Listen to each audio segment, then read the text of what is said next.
The Motorola RAZR Plus has been one of my favorite phones this year. I think it's the best flip phone on the market right now. And a lot of people might take contention with that because, yes, we do have the Z Flip 5 and it has the Snapdragon 8 Generation 2, which I do wish that this phone had. But this one thankfully has the 8 Plus Generation 1, which is a very good chipset. It's what was in the Z Flip 4 last year. But the phone itself, I think, is very good. I think that the software experience is better. I think that the gestures are better.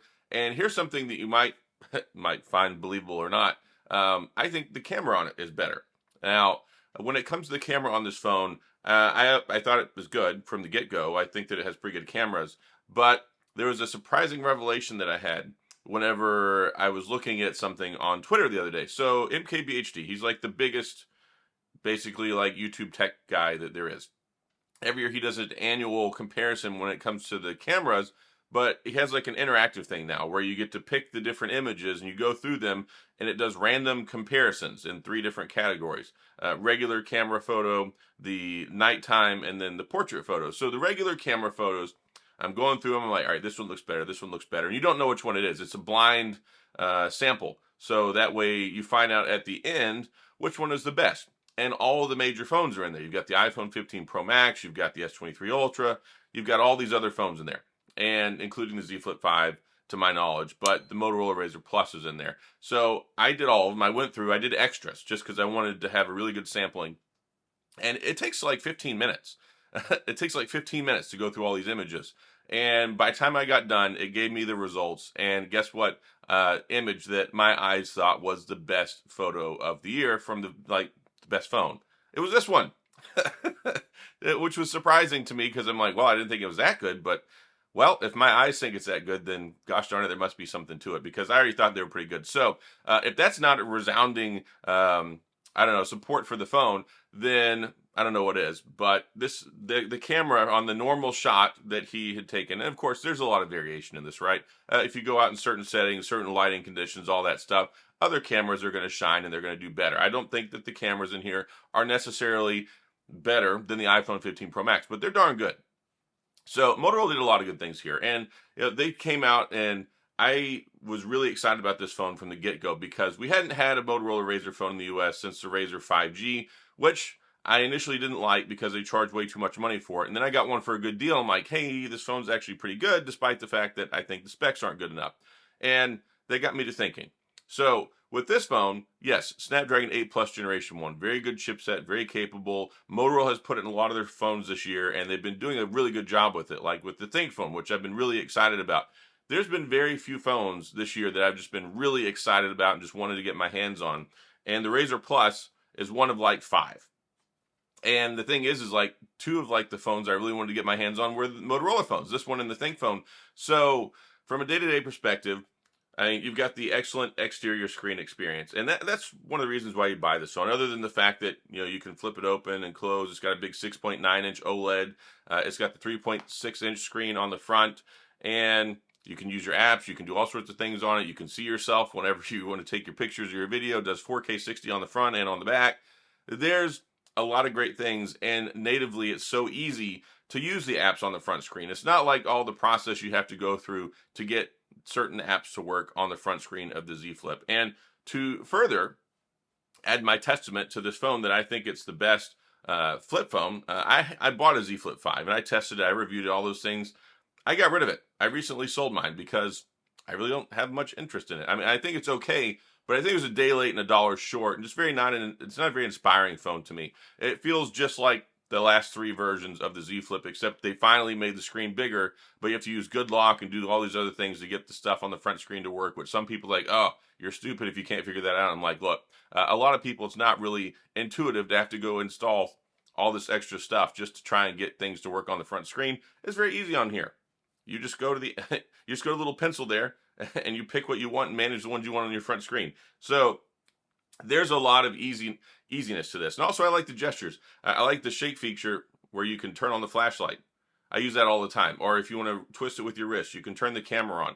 There's a lot of very thoughtful things that this phone does. And the other criticism, I know I'm just going to address this, is the software updates are not as timely as it is with Samsung. And I will agree with that with this phone because it does the bi-monthly security updates. So I believe it's 3 years of operating system updates, 4 years of security patches, but they do bi-monthly. They don't do every monthly, but they're pretty good about bi-monthly. We haven't got the December one because we had November, so we'll get one with January. But one thing, just on a side note, if you have the Think phone actually does them every month.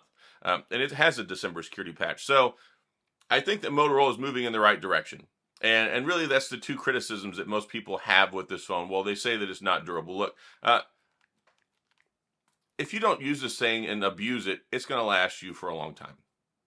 I've had no problems with it. I've used it extensively. I put my SIM card in it a lot. I get a lot of people who really love the way this phone looks. I really like this Pantone color they have, the magenta, Viva Magenta, what do you believe is what it's called? I bought this. I didn't get this sent to me from Motorola. I bought this at T-Mobile because I wanted this phone. And they've done a lot of great things competitively with pricing. They've undercut Samsung basically at every turn, trying to get these things in people's pockets. And I can see why, because I think they probably believe in their own product. And I think it's a better product overall than the Z Flip. I mean, that's my thought. You can disagree with me if you want, and that's fine. Everybody has opinions. You can go to the comment section, go for it. But I really like it. I think that I like the design better. I like the look better. I like the experience better. I like the cameras better. There's just so many things about it that I like better, and I like the price better, which right now you can actually get it for $699. $699 at Best Buy or Motorola, which I have a link in the description if you're interested in that. But I think, yeah, $699, fantastic deal for this phone. It's not like $999 still like the MSRP on Samsung. And Samsung just hasn't had a whole lot of good deals other than when the phone initially came out. Really, I think, to convince people to move over. And I think the Z Flip, whenever it came out, I think it was like, okay, let's try and get people to move over and adopt this.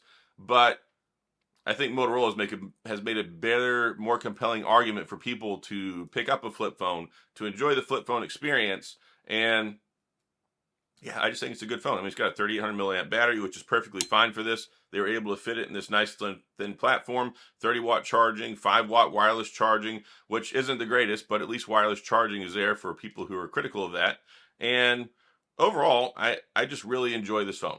There's not a lot of phones anymore. I mean, there are some. I don't want to say I don't enjoy using phones, but when I'm testing phones over and over and over all the time, there's very few in a year that stand out and I'm like, man, I really want that phone, and I really want to test out that phone, and I really want to use that phone. And this one was very compelling, so much so that I went down to the T-Mobile store to go buy it the day it came out. And well, I didn't really care about the Z Flip that much. But yeah, there's just only been a handful of phones, like the OnePlus Open, very compelling phone. As much as I like the Z Fold 5, it's not a very inspiring phone. The Sony Xperia 1 Mark V, love that phone, absolutely wanted to get my hands on it. The Pixel 8 Pro, really love that phone. And the Motorola Think phone has been another one that I was like, man, the first time I saw that phone, I really, really wanted it. And this is probably the one that I really, really wanted the most this year. I've loved flip phones. I've been covering them since the original Z Flip. I had the Z Flip, Z Flip 5G, Z Flip 3, Z Flip 4, Z Flip 5, Motorola RAZR 5G. I mean, I've had the Oppo Find N2 Flip. I've had so many of these flip phones, and this is definitely my favorite one so far. I think Motorola has done a really good job with it, and I think it's the best flip phone of the year. And put my seal of approval on that one. So that's pretty much all I got in this video. I just wanted to talk about this one. Kind of been doing some end of year wrap up stuff. We're getting here close to the holidays. I know everybody's out right now, probably busy, getting ready, trying to wrap up end of year stuff. I know I am. I've had 4 kids' birthdays in the last 2 weeks. So yeah, I'm tired. But I know we've got exciting things on the frontier. Of course, we've got the S24 is going to be out in a couple of weeks. I've got CES coming up in a few weeks. The first week of January or so, I'll be out of pocket. I will have videos, of course, scheduled, but I will be in Las Vegas for CES. And I don't know, I might do some coverage there this year. So if y'all want to see anything on CES this year, let me know. Let me know in the comments what your care and concern is about that. I might shoot some video while I'm out there, maybe do some CES updates that week. And we'll see how that goes, but it's going to depend on y'all. If y'all want to see it, let me know, and then we'll talk about it, and I can discuss that and maybe shoot some footage while I'm out there. But that's all I got. Flip phone of the year, Motorola RAZR Plus. I like this phone. So that's all I've got. If you have any questions or comments, of course, please go to the comment section. I'll do my best to get back with you. If you enjoyed the video, please hit the like and the subscribe button and the little notification bell if you want updates when new videos come out. And as always, thanks for being here. I appreciate you watching. I'll see you guys next time.